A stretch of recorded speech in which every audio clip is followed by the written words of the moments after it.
नमस्कार दोस्तों, आज की हमारी कहानी क्रोध पर आधारित है कि कैसे क्रोध आपके विवेक को नष्ट कर देता है और आपका ज्ञान भी क्रोध की आग में जलकर भस्म हो जाता है।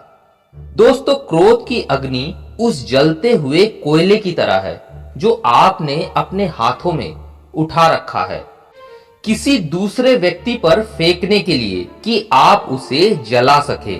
लेकिन देखिए, जलते हुए कोयले से सबसे पहले आपने अपना ही हाथ जला लिया है, बाद में वह व्यक्ति उस आग में जलेगा।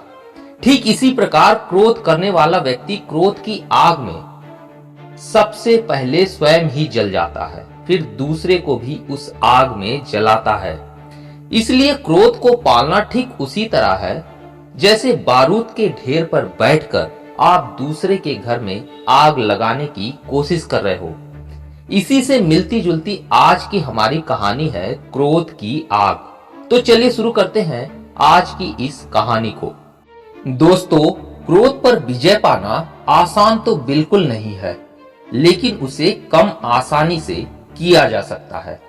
इसलिए अपने क्रोध के मूल कारण को समझने और उसे सुधारने का प्रयत्न करें। आप पाएंगे कि क्रोध अपने आप ही कम होता जाएगा। बहुत समय पहले की बात है, आदि शंकराचार्य और मंडन मिश्र के बीच 16 दिन तक लगातार शास्त्रार्थ चल रहा था। शास्त्रार्थ में निर्णायक भी मंडन मिश्र की धर्मपत्नी देवी भारती थी।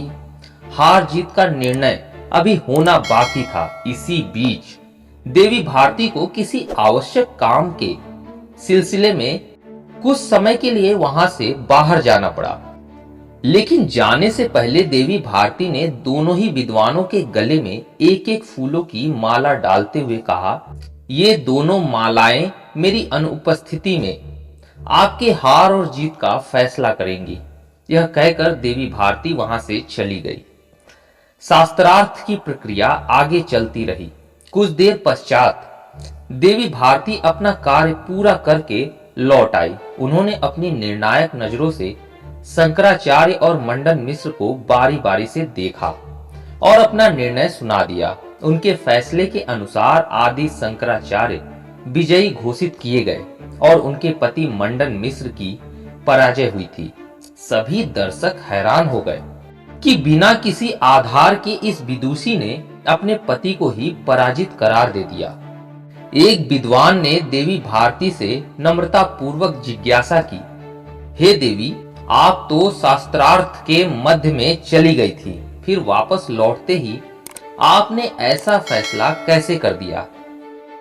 देवी भारती ने मुस्कुराकर जवाब दिया, जब भी कोई विद्वान शास्त्रार्थ में पराजित होने लगता है और उसे जब हार की झलक दिखने लगती है तो इस वजह से वह क्रोधित हो उठता है और मेरे पति के गले की माला उनके क्रोध के ताप से सूख चुकी है, जबकि शंकराचार्य जी की माला के फूल अभी भी पहले की भांति ताजे हैं।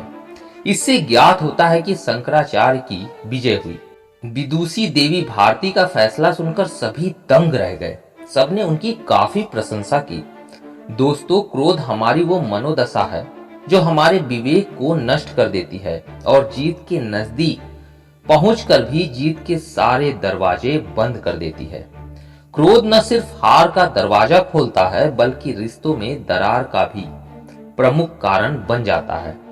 लाख अच्छाइयां होने के बावजूद भी क्रोधित व्यक्ति के सारे फूल रूपी गुण क्रोध की गर्मी से मुरझा जाते हैं। क्रोध पर विजय पाना आसान तो बिल्कुल नहीं है, लेकिन उसे कम आसानी से किया जा सकता है। इसीलिए अपने क्रोध के मूल कारण को समझने और उसे सुधारने का प्रयत्न करें। आप पाएंगे कि क्रोध अपने आप ही कम होता चला जा रहा है। तो दोस्तों, यह थी कहानी क्रोध पर आधारित क्रोध की अग्नि, जिसमें मंडन मिश्र और आदि शंकराचार्य के बीच शास्त्रार्थ से यह पता चल गया कि हारने वाला व्यक्ति कैसे क्रोधित होकर अपने ही क्रोध की अग्नि से अपने आसपास की रखी चीजों को जला देता है, जैसा कि मंडन मिश्र के गले में पड़ी माला के साथ हुआ। ताजे फूलों से बनी माला मुरझा गई, जबकि जो क्रोधित नहीं थे आदि शंकराचार्य, उनके गले में पड़ी माला पहले की तरह ताजी और खिली हुई थी। उम्मीद है कहानी आप लोग को पसंद आई हो दोस्तों। पसंद आई हो तो लाइक और सब्सक्राइब जरूर कीजिएगा। मिलते हैं अगली कहानी में, तब तक के लिए धन्यवाद।